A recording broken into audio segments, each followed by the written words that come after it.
Ah, yes. Selah. Good morning. That's not what that means. But, I've got my wrong headphones on.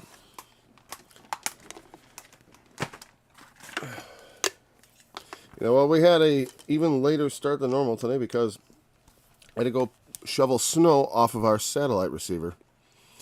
And also the satellite broadcaster, I guess. So, and it did seem to help. I was a little afraid it was going to be just the fog, you know, and coming this summer, hopefully we're going to get hooked up with Starlink and have a real solid connection. It's supposed to be much less unreliable. All right, so we're in Psalm 74. We're picking up around verse 10. Let's read for context the entire psalm. Plus, it helps us get into the proper mindset of, you know, because in a psalm, you shouldn't break it up and only talk about one part one day. There should be a full take in. And I'm sorry we didn't start off reading the whole ones each time, because it's not that big a deal. Until we get to Psalm 119, in which case we'll do pieces. Maskil of Asaph. O God, why hast thou cast us off forever? Why doth thine anger smoke against the sheep of thy pasture? Remember thy congregation which thou hast purchased of old, the rod of thine inheritance which thou hast redeemed, this Mount Zion wherein thou hast dwelt. Lift up thy feet to the perpetual desolations.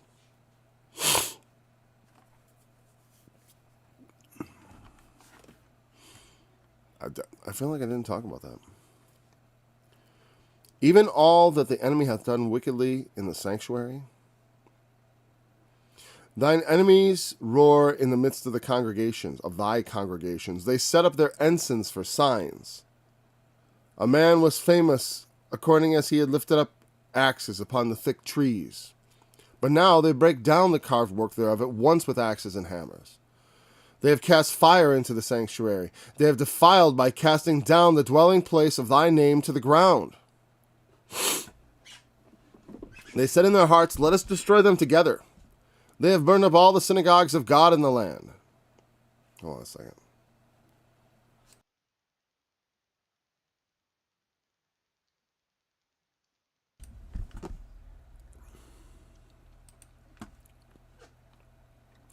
We see not our signs. There is no more any prophet, neither is there any among us that knoweth how long. O God, how long shall the adversary reproach? Shall the enemy blaspheme thy name forever? Why withdrawest thou thy hand, even thy right hand? Pluck it out of thy bosom, for God is my King of old, working salvation in the midst of the earth.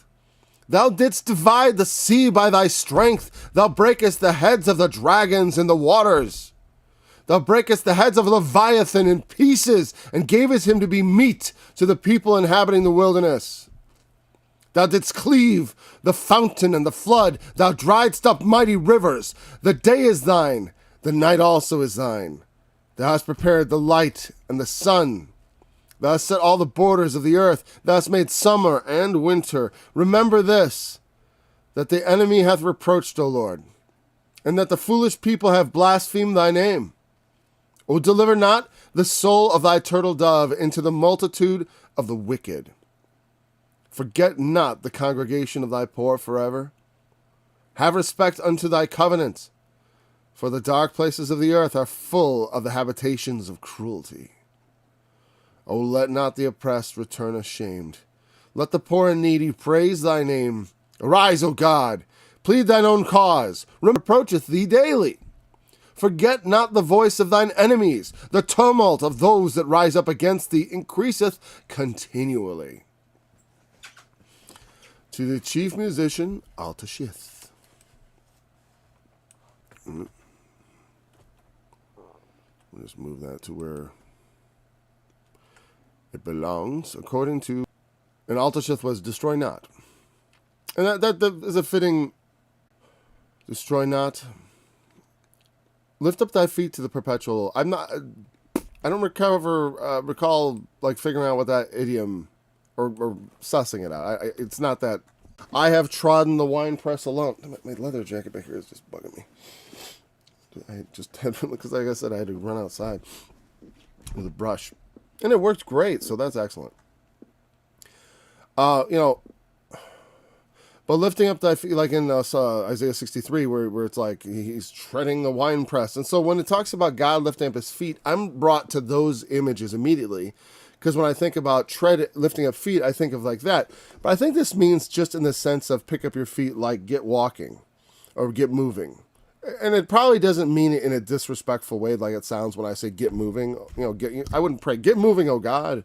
Though it sounds like a really hip song, doesn't it? Get moving, oh God, you know, or something like that. So we want God to get moving. And this is the instruction of the psalm is like, move God. And how does he move him? Well, he reminds him of we are your people and we are suffering. And so when often we suffer, we think God's angry with us. It's not always true. Sometimes we suffer things because of the sins we commit. And there is built into the way the world works this sort of automated system where you suffer for sin. And God will not usually, I don't go around expecting God to relieve me of that or to take that away. Though God knows I've prayed, you know, like times when I would get hungover and stuff, oh God, help me, oh, you know, but, and then when I felt better, I was like, thank you. So it's nothing, even though it's like, I don't know that it necessarily, like I said, he didn't make me avoid it. It just simply has to be. Right. But then there are other things we're not so sure. Or, well, like, for example, like we're all but going to suffer because of what was done during the pandemic, because of the foolishness of the response and the absolute insanity of our leaders. And they're grasping after power and not having level heads and, you know, and they're just insane politicization of everything, including the pandemic. And it being politicized and all, it caused them to do things that were wicked and they shouldn't have been doing. And in so many ways, also just because of their foolishness and their lightness, they created this huge inflationary effect, and it's going to cause people are going to starve in the third world, and we're going to pay through the teeth, you know. And you know what? That suffering, it's because of our collective sins. And even though I was screaming about it, I got to suffer through it too, and so do you. Doesn't matter if you opposed it, you're going to suffer. You know, it's like Jeremiah said, you're all going to serve the king of Babylon. Everyone's going to serve the king. Even Jeremiah himself, the king of Babylon came, and yep, that's what I was saying. They treated him real nice because he was right. You know, all will serve him, and you know, and all are going to suffer because of it. I mean, to greater and lesser extent, but you know, but it will not be according as they have sinned either. You know what I mean? What I'm saying is, even though I haven't done a thing wrong, I'm suffering because of sin, not even my own. And so because God's anger continually smokes against all forms of sin, like in that sense that God hates sin when? Always. It's not just at the white throne he gets, you know what I mean? It's not that God is constantly like, oh my, I can't handle it, you know, it's like, but it's just an anthropomorphism where we talk about God. It's more than that, because it's like God's anger smoking against sin, or against the sheep of thy pasture. But again, it is either because of perceived sin, or it may not have to do anything with sin, as the Lord Jesus explained. Sometimes we suffer things just that God might be glorified, and that it is not ultimately for anything to hurt us, but actually ultimately for our good. And that no suffering ever seems good at the time being. And certainly there is suffering that can go beyond into the realm of, you know, it is true. Well, like what the Lord suffered on the cross. It was like the horror of human life and existence, the way people treat each other. And he suffered for our sins. So we don't have to suffer for our sins in a salvational sense, you know, by any means. But it's just like I talked about chastisement. And there just is general suffering in the world, and you will have suffering. And sometimes it's obvious because God, there's something about what we've done, even collectively, that will cause the whole nation to suffer. And God, we can look to God for deliverance, and it may come. But it's like the way we got into it is not necessarily due to any one person. Well, certainly many of the people who suffer because of it aren't suffering because of their decisions. They're suffering because of the king's decisions. They're suffering because of the Lord's decisions. They're suffering because of the bad decisions of those that lead them. And, and normally we'd have a good excuse, which is like, well, we have no control over that, but we kind of do. But the problem is moving the machinery of that is very difficult. So the enemies take over. The enemies come in. And they ransack the city, and they take the temple, and they chop it into pieces, the carved work in the wood, and he describes that in the things they say in their heart, right? And then we get down to verse 10. And also that sense of like, we don't see any signs, there's no prophet, that lost feeling. Like when events are spiraling seemingly out of control, and we're like, well, where's God in this? Or what does God want from us in this? It's like, to me, it became very obvious, like immediately. Like my conscience was pricked, and I was like, I had to do things, and nobody asked me. So I assume other people figured out what they were supposed to do, or didn't, by whatever means. By prayer, by the revelation of the Spirit. We see not our signs. No, the enemies have put their signs up everywhere. And it's all, you look around and say, oh, it's not our stuff anymore, it's somebody else's. Oh God, how long shall the adversary reproach? Continually in our faces, shoving in our faces, that ha ha ha, we got you. We win. Your God is powerless to stop us. We burned your temple to the ground. It's kind of like what's happening in America. They're trying to burn Christianity to the ground. That's what they're trying to do. That's the whole purpose of like, we'll convert your children. I wanted to actually do a critique of that whole song. Not playing the song, just take the text and then look at it and explain it to people, because some people don't get it. I get it, and it is, we'll convert them. And it is essentially a religious conversion away from Christianity. And that's what they want the people to have. Especially because of the problem of sin. They don't believe in sin. They don't believe we're all sinners, especially. Which they don't understand. Like that, they think they're better than that. They think they're better. That there's no sin that they've committed. Nothing they're doing is anything wrong. Wrong. There's no such thing as right or wrong. It's just whatever pleases you. Whatever pleases you. That's the most important thing to do, is to follow your pleasure.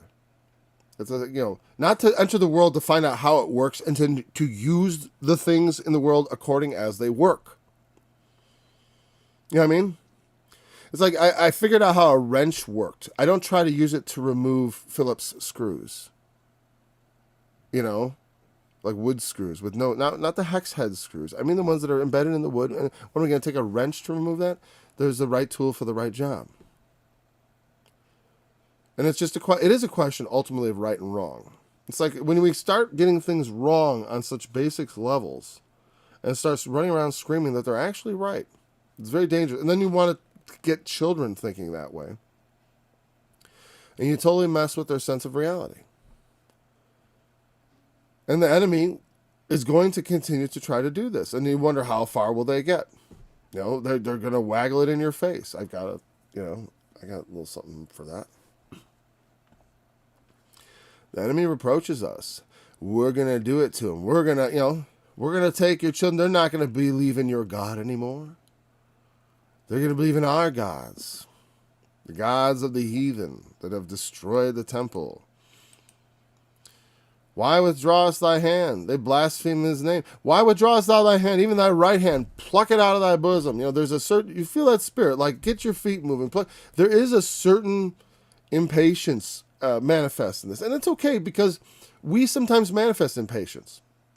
I said in the Psalms, you see a very wide amount of human emotions revealed. And it's important to keep that in mind because the Psalms have to be understood in that light. This is the cry of man's heart out to God very often, and is, my God, why have you forsaken me? Oh, you've turned, it is, get your hand out of here. Stop sitting on your hands, O Lord. Wilt thou not hear? He does hear. We are in consternation and fear because of our lack of faith and trust, which is understandable considering the degree of the God. The God deals out faith by measure. For us, everybody gets a measure of faith. Some people get pretty big measures. I'm thankful for the measures he's given me. I just didn't start off with a lot, but he's augmented it and strengthened it through his work and power in me. And so we learn to not be so fearful. We learn to not be so impatient. To know, like God, why withdrawest thy hand? Why do you put? I'm always like, yeah, you probably got a good reason, but then I pray anyways. The Lord, help. You always help. Like I said, I take a different attitude towards prayer than I don't pray like they do in the Psalms. I have, but I always consider that, I look back and I'm like, I'm foolish. Like the Psalms will say, I was a fool. I was thinking the wicked get away with everything. And I was like, oh Lord, why do the wicked get away with everything? And then I realized they don't. They don't. And that's my faith. They don't get away with it. All right. So and everything in my life is working out for my good, at least according to my everlasting plan of salvation, which God has written for me. It's just fine. It's all working out. And not only that, I see it working out. That helps. I always think that's important. We pursue Christ to the end that we might be changed into his glorious likeness. And, the measure to which that's going to be possible in this world is going to be based on what God's willing to do with you and also your whatever has been given in that regard. But it is good to aspire to do your best. Because that's all we've been called to. To do not just our best. The best. His best. My best, what I mean is I want to approach that divine nature as best I can, given what God has given us. We have a lot of scriptures. Have we exhausted the understanding we gained from them? No, not yet. And I suppose once we have, then we could have further revelations that would help us. So, that's one of the important things to get into the scriptures and absorb what there is to learn there. And because I don't know the end of it. There is no end.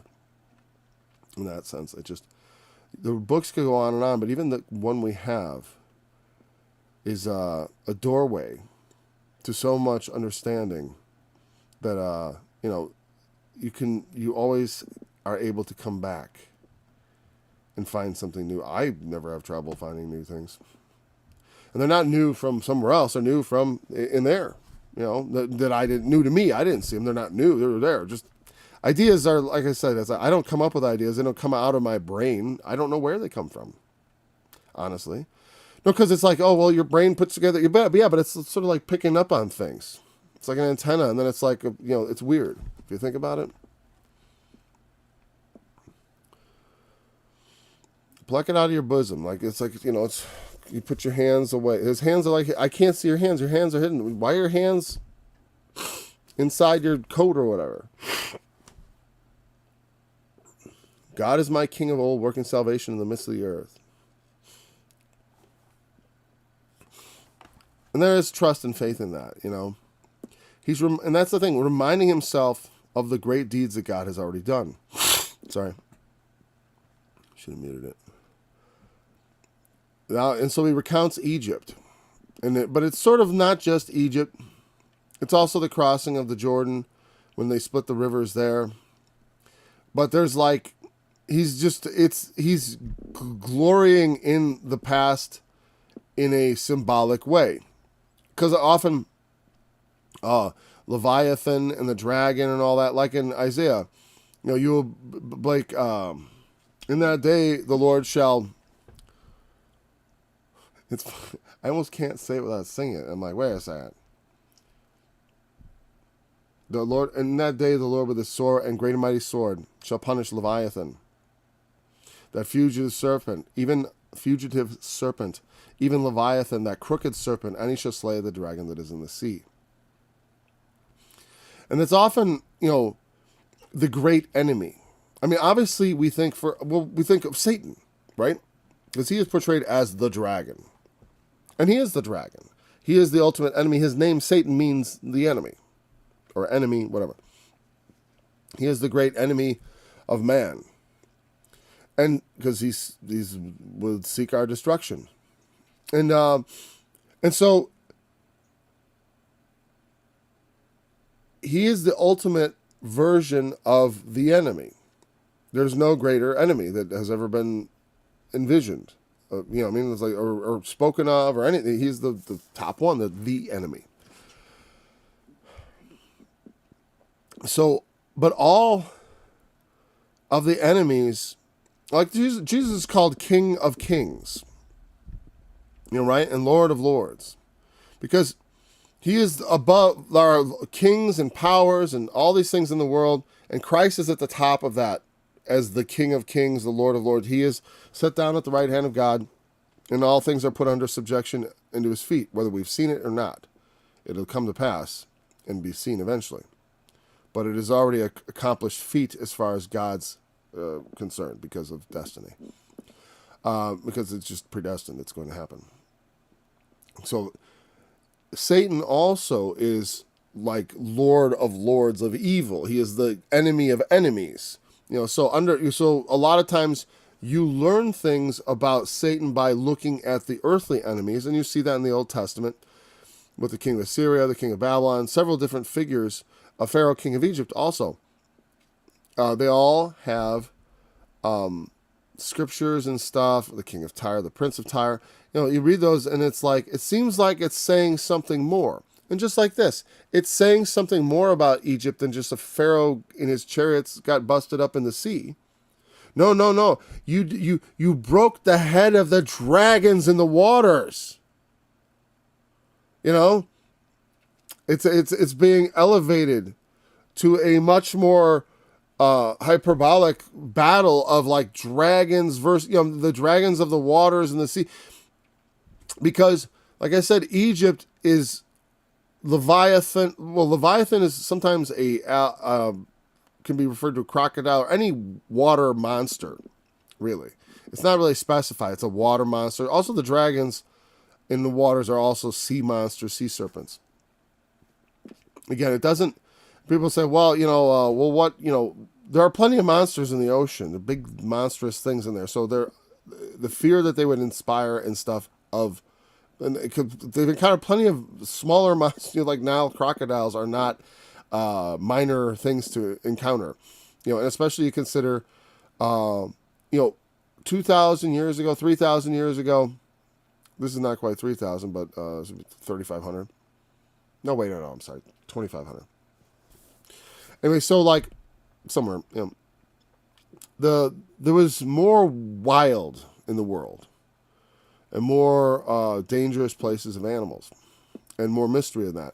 And so, when he like I said, he's talking obviously about them coming out of Egypt and being brought through the wilderness, right?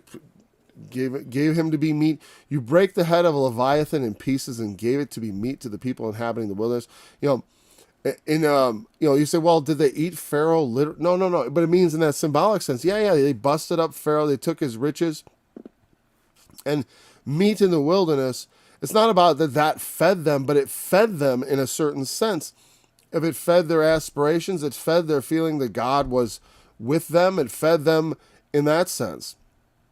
Being like having it, like Jesus, you must eat and drink my flesh and blood. They ate and drunk the flesh of Leviathan, meaning that was their salvation, God busting him up and killing him, in a symbolic sense. So at least that's how I read that. I mean, because because if he's talking about, it's obviously what he's talking about. I mean, I don't think I'm like off my handle. It just seems kind of obvious. Breaketh the heads of Leviathan. There's a multiple. No, is that literally how it's so? because if that's literally plural there, and the best way to check that is just look at a modern translation. I'll look at the NIV. Where's breaking the heads? Hold back your right hand. Take it from the folds of your garment and destroy them. Okay, fine. Out of your bosom, yes. But God is my king from long ago. He brings salvation on the earth. He was to split open the sea by your power. You broke the heads of the monster in the waters. It was you who crushed the heads of Leviathan and gave it as food to the creatures of the desert. Yeah, but it could still be them.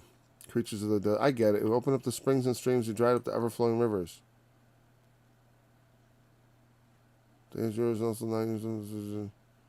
Actually, the giving of the creatures, in a sense, oftentimes, like, that's part of the expression.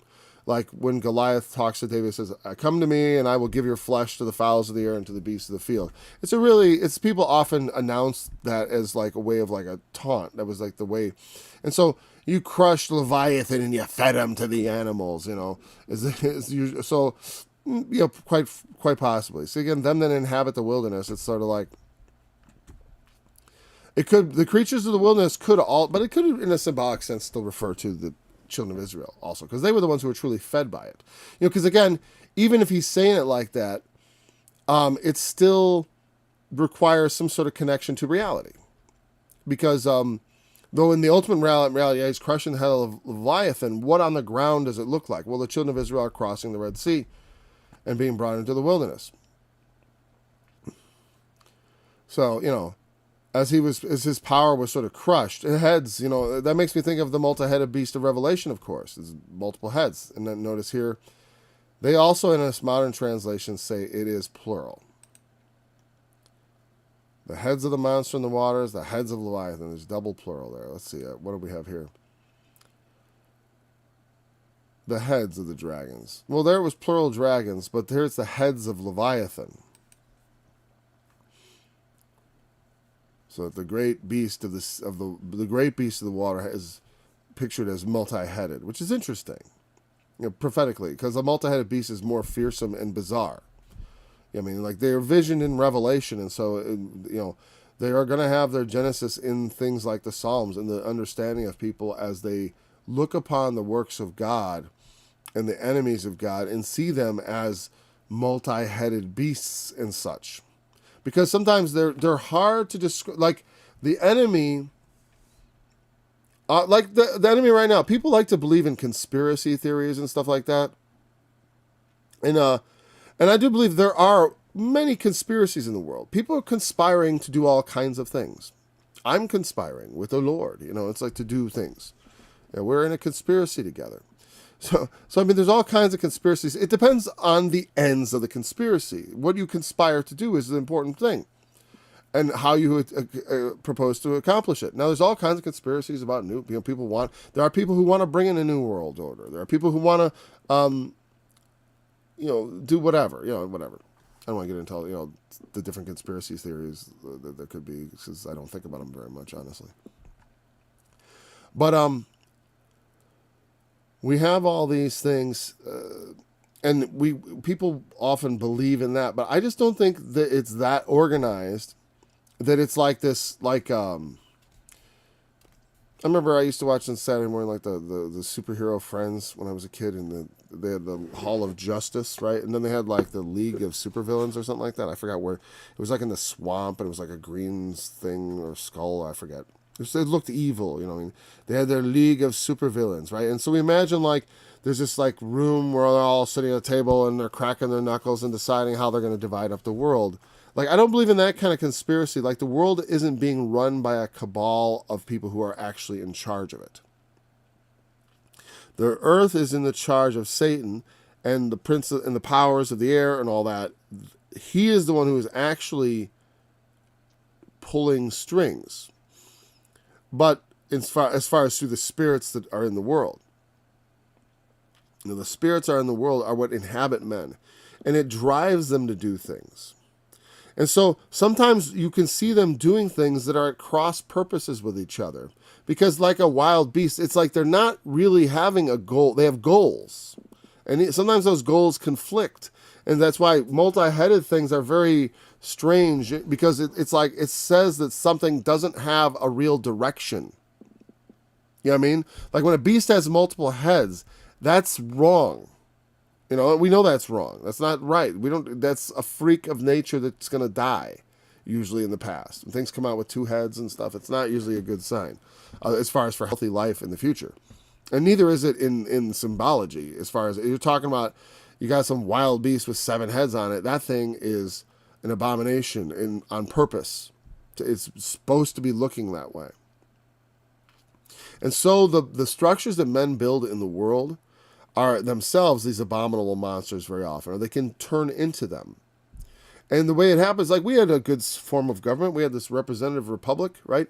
But over time, he picks away at the foundations, especially, honestly, at the religion of the people. Because I think because our government was constructed to be for a self-governing people, and people have to believe in self-government, in the sense of really governing themselves first and foremost. If you don't have a nice critical mass of that in your society, you can't have a free republic. It'll fall apart. And you can try to give people such as that a free republic, but they will ruin it. And that's what's in the process now, because you cannot have, because, you know, like they have separation of church and state. They talk about it. It's not actually in the Constitution, and the truth is, that was a fantasy. I really think that was just a fantasy. That so much of religion is embedded into our law, into our way of thinking. And as those things changes, since they are not written down anywhere, you know, there's no real written down what obscenity is. I mean, even the Supreme Court, I forgot which one, famously said, well, I know it when I see it. Which is a heck of a standard. And it's like, oh, okay, it's completely subjective. And so we have proliferation of all these abominations in our society that have been pushed in slowly to try to undermine people's faith in part. Because, again, like I said, it goes back to sin. People don't want to be considered sinners. They want to think of themselves as righteous. I do too, but I just have to understand. As much as I want to achieve holiness in Christ through sanctification of the Spirit, I must look continually and remember I am but a man. And I have to look at myself and judge myself quite honestly. You know, and I want to get up and make big boasts, but it's like I just won't. You know, it's like, let's just not boast of our righteousness, but just understand that we are all seeking it, you know, and doing our best to, you know, conform ourselves to what Christ has called us to. And trusting that he helps us, you know, in that endeavor. And he will help us. That's why I go and try. You know, here's the thing. If I wouldn't even bother trying to be holy if I didn't know God was helping me. You know what I mean? Like, why bother? I couldn't do it. I can't do it. Like, I literally can't on my own. But I'll do my best and look for God's help, because that's the only way I'm actually going to be successful, is when he helps me. Because I have to put on the new nature. You know, our old nature is the nature of sin and the flesh, and we must put on the nature of Christ. So, as Satan is the ultimate head of sort of evil in the world, but his functionaries function with these multi-headed, because they're not always, like, he doesn't worry too much about the people he expends. You know, as it says in the doom of Babylon, Isaiah 14, you know, you have destroyed the country, suffers. They could do so much better. He'd be even richer. It's like what Donald Trump was, open up your country. It could be a future of prosperity, and it's for you, and, you know, yeah, because just crushing everyone like that ruins everything. And all they do is just squeeze the blood out of the turnip, you know.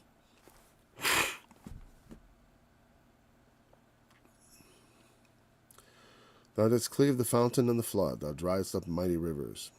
Yeah, first it was the Nile, but also there was, when they crossed the Jordan, it parted for Joshua. So he's taking us from Egypt and all the things they had to face. You know, there's like many enemies that they faced on the way in. And we also have many enemies, because we fight not against flesh and blood. You know, people often, you know, when they say, well, why do you fight in political stuff? And it's like, well, don't we fight not against flesh and blood? Yeah, that's right. We don't fight against flesh and blood. That's why I like, you know how many guns I've bought during the pandemic? Zero. You know what I mean? I didn't buy a gun. I didn't run out and buy a gun. Like when everyone else was running out for guns, you know, when everyone else was running out for toilet paper, I bought a bidet. All right, you know, that's what I think ahead. But you know, I didn't run out and obtain all kinds of weapons. I don't think in those terms because I'm not. If that was the case, then God would bless us so we could obtain those things, well, in such a way as obtaining lots of guns would be possible. I don't have an interest in that because the weapons of my warfare are not carnal, but mighty through God to the pulling down of strongholds. That's the point. That's I want to, you know, like I said, we strike at the dragon. When we strike at the enemy in the spirit, with the sword of the spirit, which with the words, where the right words in the right way are like a deadly thing. You know, they can wound, they can destroy. You know, things as, you know, these conspiracies, they want to, we're going to have the new thing that's coming out. It's like, you don't know how vulnerable stuff is to, like, if people's minds can be focused in a certain way on something, and they can be made to think of it, and it's, you know, if they're exposed to really what would be amount to the proper propaganda to trigger the right response, you can change people very quickly. Like I say, you see how quickly suddenly people start accepting gay marriage and stuff. They quickly change their mind. And so also with a lot of these things, people will quickly change their mind because they don't know why they think what they do. Like, they really don't. And if they can be convinced, like, oh no, it's more safety for kids if we talk about sex sooner. I mean, I gotta say, if you're sending kids to public school, you better talk to them sooner, right? But I would talk to them before the first day of school in kindergarten. And I don't think that's a good time to talk to a kid about sex. But if you're going to send them to school, you better talk about it. Especially with teachers itching to talk to your kids about it. They're just itching to talk to your kids about it. They just can't wait to talk to your kids about inappropriate topics in the classroom, apparently. Apparently, because that's what they're protesting against, people saying you can't. Not that I'm in favor of, like I said, those laws saying you can't is all like bait, man. That starts the fight. And now we'll see. And then pretty soon they'll just get a court to rule. Oh, that law is unconstitutional. We've got to protect the children. It's insane. But that's where we live. And you see, like, that is not a conspiracy of like a cadre of small people like running. No, it's just this general delusion from spirits that are loosed into the world through Satan. And as they gain purchase in the minds of men, they grow stronger. As more people believe them, believing the lies, the spirit of that beast becomes stronger and it rises.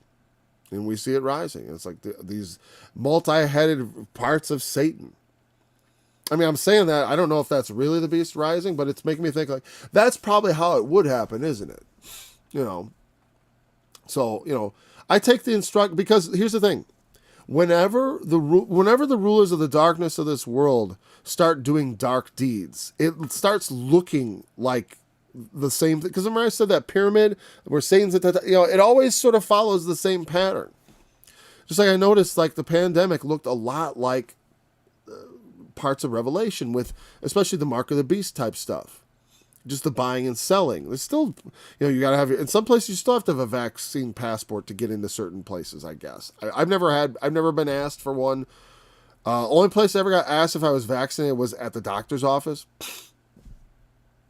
And, you know, that's the only place they ever asked me.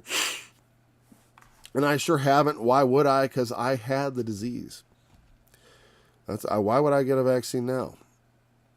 You know, and that's a legit question. They realize, because I think you're allowed to say that natural immunity is an effective protection against serious illness if you've had it already. You know, even the, you know, who knows? I don't want to get into the weeds on stupid stuff like that because I don't care. It wasn't to me ever about science and stuff. It was about men using this fear to get people to make bad decisions and to change their minds about things, like things like free speech and things like freedom of movement, freedom of association, that so many churches closed their door, that they bowed down before Fauci and that Collins guy, because he came in, Jesus, oh, Jesus. And then every corrupt pastor, whoever I looked at with a squinting eye, because there are many out there, and of course, what Saddleback, whatever his face was, I forget his name, Saddleback. I just remember Saddleback. That was his church. He was Mr. He had this like program for getting people into church or whatever, and blah blah blah. I couldn't stomach him and his little plan, As I say it, I wanted to comment on his overweight body. But again, I shouldn't throw rocks, because I'm not without sin. Still, I will hurl arrows of the word, because it is appropriate. But anyways, yeah, so the enemies, they bowed before them quickly. They, the buying and selling and all that stuff. It was very reminiscent. But as you know, the whole time I was never saying, oh, this is it. I never said that. But it's still, I look at a lot of them, I'm like, wow, it helps me understand how it could be in the future. Because I do think that all those things, just like we have from the Old Testament, these parallel examples where we read stuff in the Old Testament, like the doom of Babylon, in Isaiah 13 and 14, Ezekiel chapter 28, 31, the stuff with Pharaoh and the the anointed cherub and all this stuff, that it's about a real guy, but it's also saying, it's comparing him to something. We're talking about Pharaoh, we're talking about the Prince of Tyrus, and it compares them to something bigger, something.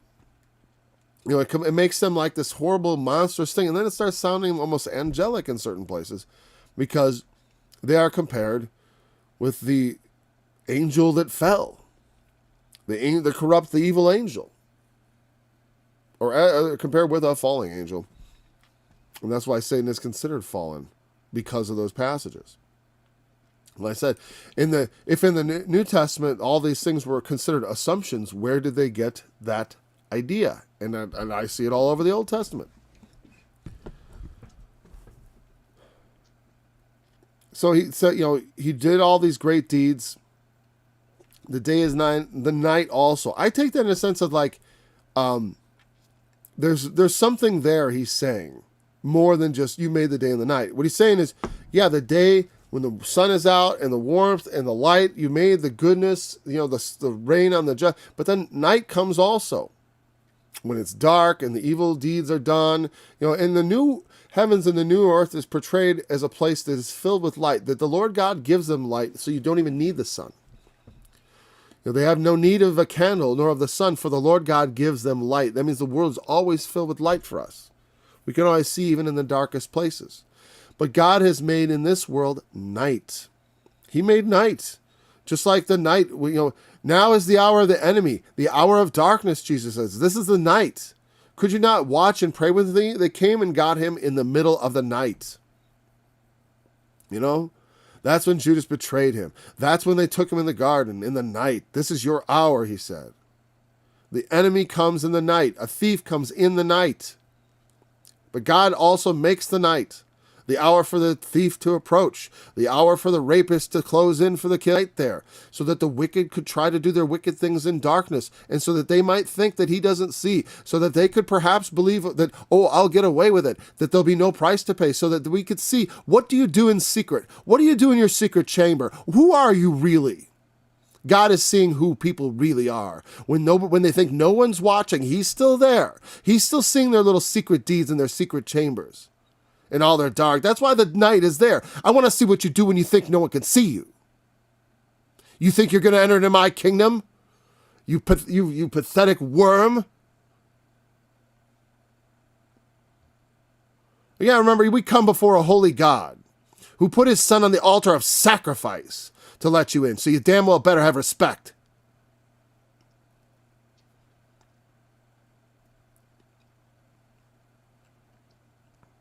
Zipped up there somehow.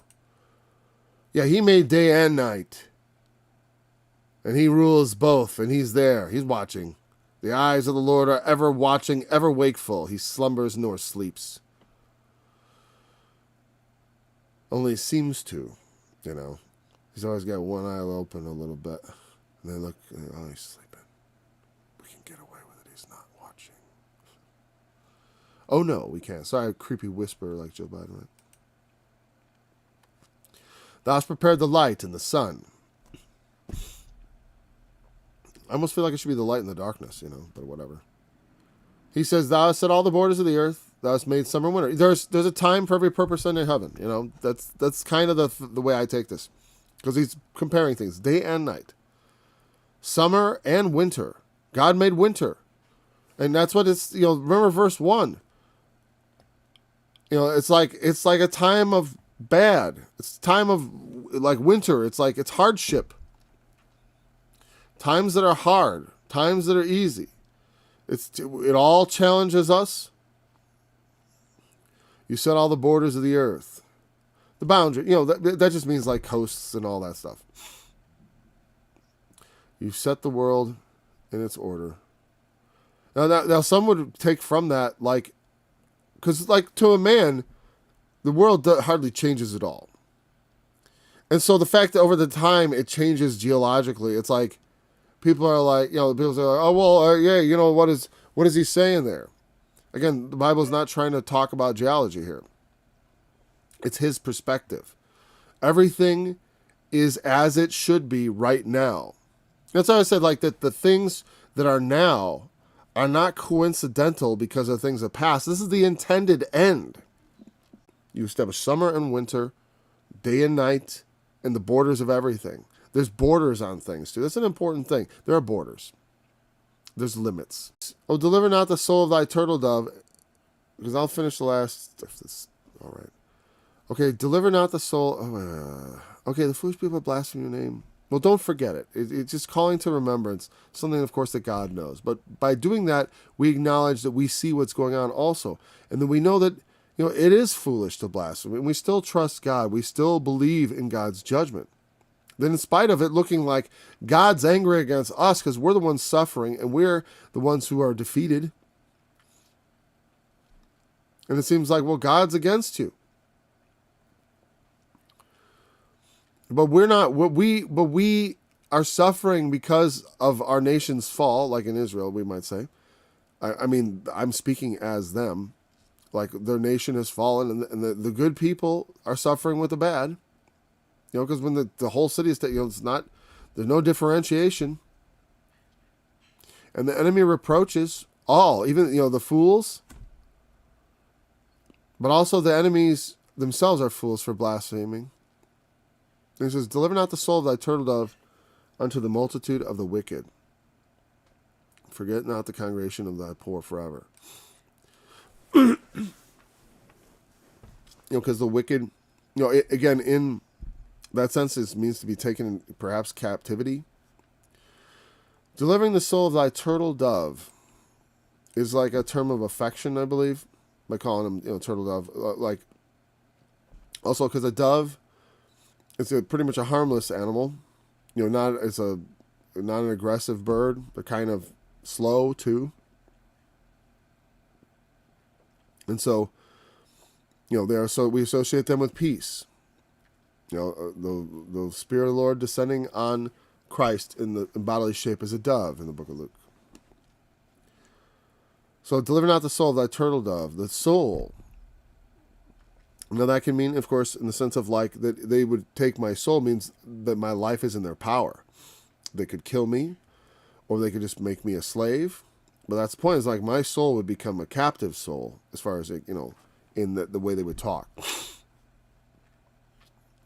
And you know, and of course the multitude of the wicked, you know, that they are the ones. It's always like they're in a multitude. You know, the wicked come in a big group, just like when they come, when, you know, they don't want to come, they can't come themselves to God or to speak to someone. No, they have to come with violence to take what they want by force. And that's kind of like the way it's going now. It's like they're sort of forcing it on us. I mean, well, I'm talking about something, that's going on, but I don't, but because I'm just comparing it to things. It's like because the wicked want to force us to live the way they want us to live. Whatever their various conspiracy, everyone has different purposes. That's why the beast has multiple heads. But that doesn't mean they aren't serving evil in every purpose. They may not be at one purpose, but they're also exceedingly dangerous in the chaotic nature, because you can't predict what's going to happen with a wild beast like that, with multiple heads. Who can say? How do you fight it? What do you do? Just smote one of the heads? Oh, that's what it says. One of his heads is as it were wounded to death. What's that mean? I don't know. But if I thought I knew what it meant, I would try to do it. You know what I mean? And so that's why I'm like, yeah, well, it makes sense to me. He said, I'm come to set the world on fire. What will I do if it already be kindled? And so judgment, he's come to judge the world. He's coming to, to slay the enemy with the spirit of his mouth. And that's where the fire comes also from, the two witnesses. It comes out of their mouth. So their speech ought to be fiery in the spirit. Not in the sense of like it has to be loud and yelling and fiery like that. I just mean in the sense of that it actually has the effect. They can't handle you saying the truth. O let not the ever respect unto the covenant, for the dark places of the earth are full of the habitations. Forget not the congregation of thy poor forever. Again, thy poor. Thy poor people. Poor, and I do think of that in the terms of the spirit, because first of all, they have been downtrodden at this point. In the psalm, it's very obvious. It's like they're suffering under the depredations of an enemy who hates God. And so, it's down. I thought this was the minute that ani, poor, afflicted, humble, but the basic idea behind it was what? Yeah, depressed in mind or strong, or circumstances. So poor in that sense of low. But again, like I said, it makes sense in the psalm. Start a farm. How do you plant? How do you build? If when you build, someone else is just going to take what you build. If when you plant, someone else is just going to take what you plant.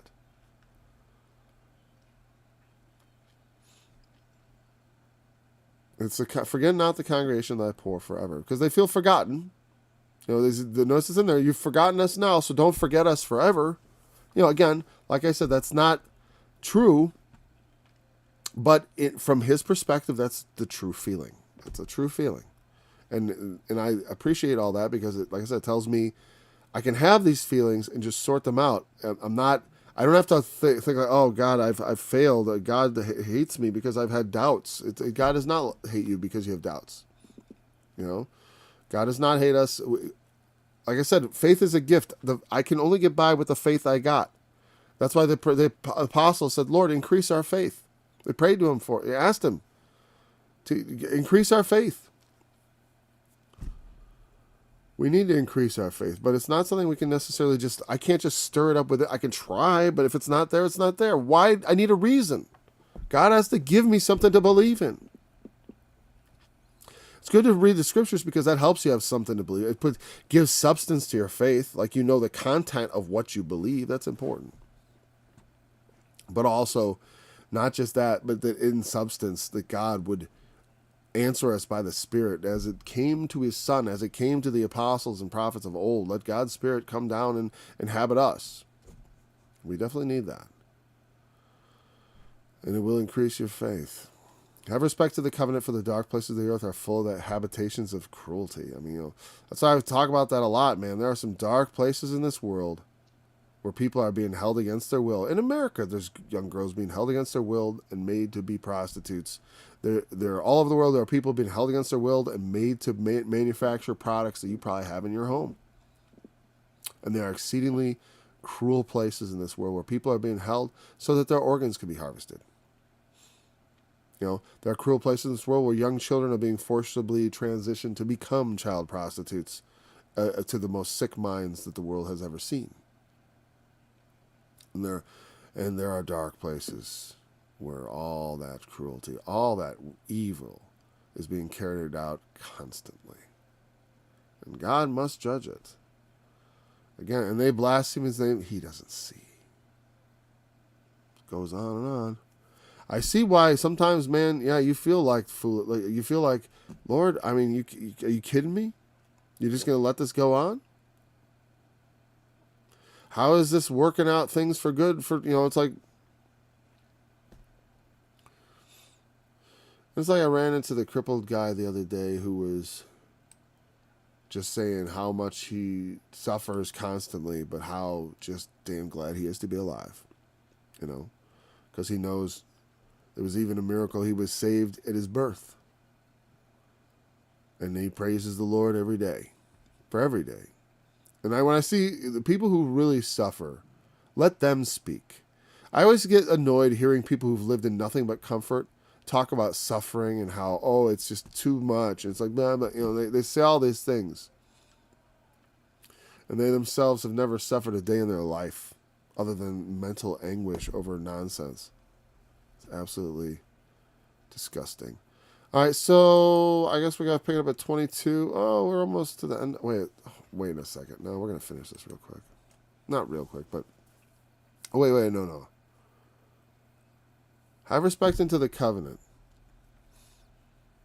Well, I should have... Let's just finish this verse. We'll pick it up at 21. And we'll probably go into 75. It's a short psalm. We could probably get it all done. Because I do want to talk about these... I'm going to see. But just the part about have respect to the covenant, though, is important. Because it's connected to this dark places of the world. There's a certain sort of covenant that God made, that he would not allow the world to be overflowed with waters. Or also that in thy seed shall all the nations of the earth be blessed. There's a covenant God made with Abraham. And a promise. Right? And that promise was to bless the world. And it's to see this, the poor and needy, let them praise your name. Let not the oppressed be ashamed. There's a covenant that God has made, that he's promised them that he would be their God and they would be his people. But at the same time, they're suffering all these, but there's so many ways that we can fall into darkness and suffering and all that. And in the midst of it, God is supposed to be saving us. All things are supposed to be working out for our good. So he said, remember that you have a covenant, that there is some sort of bond between us, that we are your people. We are the sheep of your pasture. That was the Jews, but also now, because of Christ, we who trust in him, we are all the sheep of his pasture. We are the children of Abraham by adoption, as it said. By the Spirit. We're his children in the Spirit because we're faithful like faithful Abraham. So again, he calls that let not the needy or oppressed be ashamed. Let them praise your name. Let them not continually be trodden down, etc., etc. These are the things he desires. Arise, plead thine own cause, because ultimately it is about you, God. The inhabited those cruel places. Nobody says that's my fault. Everyone understands it's not Paul Strangini's fault that there's like slave camps and murder markets and all that. That's not my fault.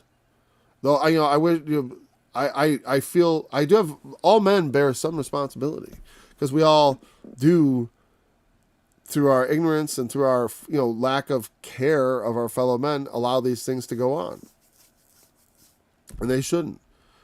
So anyways, but it's ultimately God's thing, because he's the one who sets the standard and says what's right and wrong, and that he allows the things to go on. That's something he has to himself plead the cause of. Like, why'd you let this go on? Well, here's why. And it doesn't have to be, the answer could be just simple. Like, this is the way I desired to make it happen. This is how these things come about. How I decided to make them come about. But what about the suffering? I wanted everyone to suffer just as they did. Because I thought it could. And it is. And you could argue with all you like, but it's like God doesn't agree.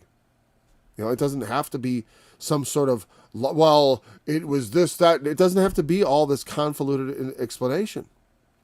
Oftentimes, hey, well, because this is the way that it seemed best to him to do it, or just the way he chose to do it, even if it didn't seem like the best way. Well, it doesn't have to be. It's just the way he wanted. Because that's the level of submission. I might rip up some wheat, too.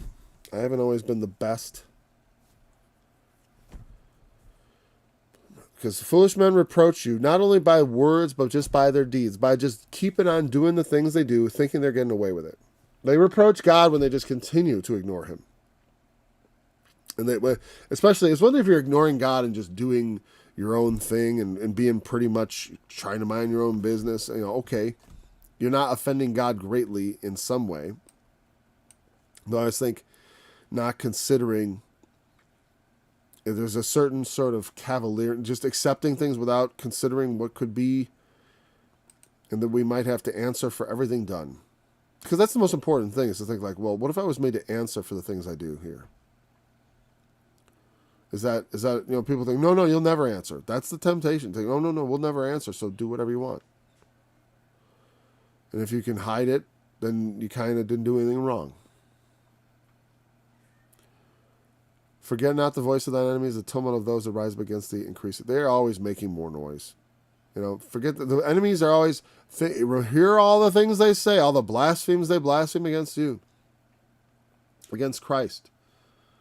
And it's funny because I often think like they do it, like they say they don't believe he's real, they don't believe in, but they sure, the anger about it is so vitriolic, and they act like he's real, which is strange. I mean, the way they attack God is not as if he's an imaginary thing. Because they don't approach the Bible like a proper historic document. That's one thing I noticed. They approach it a lot like a fundamentalist. I said, somebody like, whatever, they would look at that part about where it was saying, thou hast set all the borders of the earth, and that would be the hang up, man. They'd be like, see, the Bible is not technically, it's got some sort of weird, they think that the earth never changes. There's no such thing as geology. See, that's evidence that there is no God, because this man was not, again, never mind that he also thinks God forsakes people who he doesn't, whose promise not really was. Well, to the chief musician on Altashith, there you go, destroy not is what that supposedly meant. And we talked about, maybe it's a melody or whatever, I don't know. So we'll do Psalm 75 tomorrow. Thanks for joining me in this study. Look forward to being back again tomorrow to continue in the Psalms. Until then, thank you. And you're welcome, I guess. God stands in the